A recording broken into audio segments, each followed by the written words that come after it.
आज हम एक बहुत ही दिलचस्प पाठ पढ़ेंगे जिसमें हम नई नई तरह की चीजें सीखेंगे, जैसे कि कैसे यूरोप के देशों में राष्ट्रवाद आया था, जुलाई 1830 की क्रांति और उसके प्रभाव के बारे में, 1848 की क्रांति के बारे में और इटली देश के एकीकरण के बारे में भी। मगर इससे पहले हमें ये जानना जरूरी है कि राष्ट्रवाद का मतलब क्या होता है। तो राष्ट्रवाद एक ऐसी भावना है जो किसी भी देश के भौगोलिक, सांस्कृतिक या सामाजिक परिवेश में रहने वाले लोगों में एकता पैदा करती है। यूरोप की क्रांति को उभरने में भी 1789 की फ्रांसीसी क्रांति ने बहुत मदद करी थी। यहाँ तक कि नेपोलियन ने भी बड़ा महत्वपूर्ण योगदान दिया।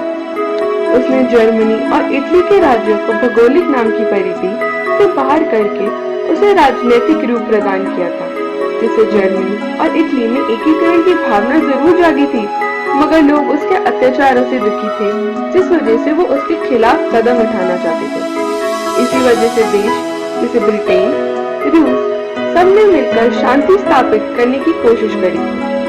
साथ ही साथ मेटरनिटी व्यवस्था कोशिश कर रहे थे कि पुरातन व्यवस्था की स्थापना हो पाए। इसी के बाद वियना और फ्रांस में मेटरनिटी की शुरुआत हुई, मगर जल्दी ही वो भी राष्ट्रीयता से बदल दी गई। फ्रांस में थोड़े समय के लिए लुई 18 को भी राजा बनाया था, मगर उन्होंने फ्रांस की नई दशा को समझा था और कोई भी पुराने नियमों को लगाने का कोई प्रयास नहीं किया। अब हम पढ़ेंगे एक बहुत ही जरूरी क्रांति के बारे में, जिसने यूरोप में राष्ट्रवाद लाने में बहुत जरूरी योगदान दिया, जो कि थी जुलाई 1830 की क्रांति।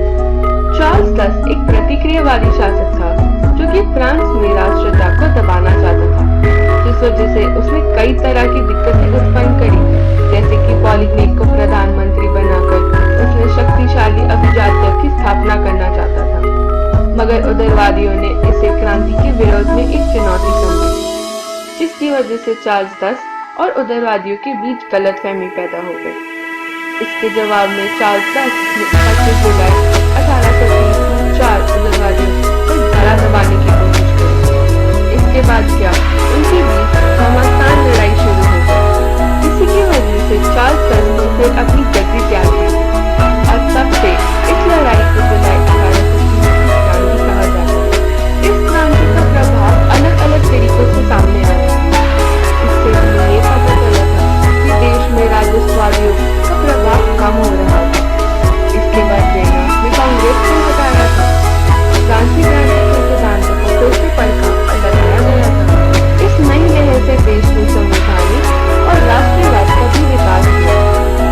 हंगरी और पोलैंड में भी आंदोलन शुरू हो गए। इन सारी चुनौतियों से ये पता चला था कि अब यूरोप के देश किसी भी तरह की परेशानी में नहीं जुटना चाहते थे और अपना और अपने देश का पूरा विकास चाहते थे। चलिए दोस्तों, अब हम अपने अगले विषय के बारे में पढ़ेंगे, कैसे 1848 में भी क्रांति शुरू हो गई। उस समय लुई फिलिप वहाँ का राजा था। वो एक उदारवादी शासक जरूर था, मगर बहुत ही महत्वाकांक्षी था। वो किसी भी तरह की सामाजिक और आर्थिक सुधारों के एकदम खिलाफ था। याद करके उसे किसी भी तरह की कोई सफलता ही प्राप्त नहीं हो रही थी और उसके लोग तो बेरोजगारी और भूखमरी से बड़े परेशान थे।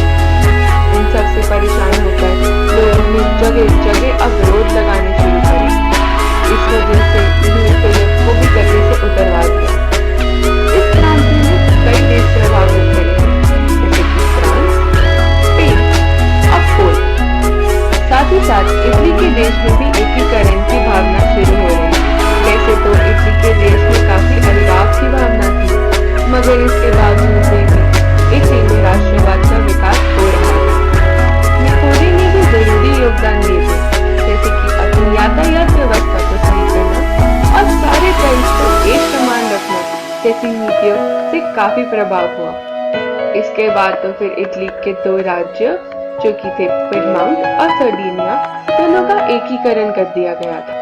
यहाँ तक कि 1820 में भी संवैधानिक सुधारों के लिए नागरिक आंदोलन शुरू कर दिया। तो बच्चों, इस सब से हमें ये पता चला कि कैसे सारी अलग अलग घटनाओं, प्रगति और योगदान के बाद ही यूरोप में क्रांति आई, जिसने देश में एकता और सामाजिक विकास किया। इस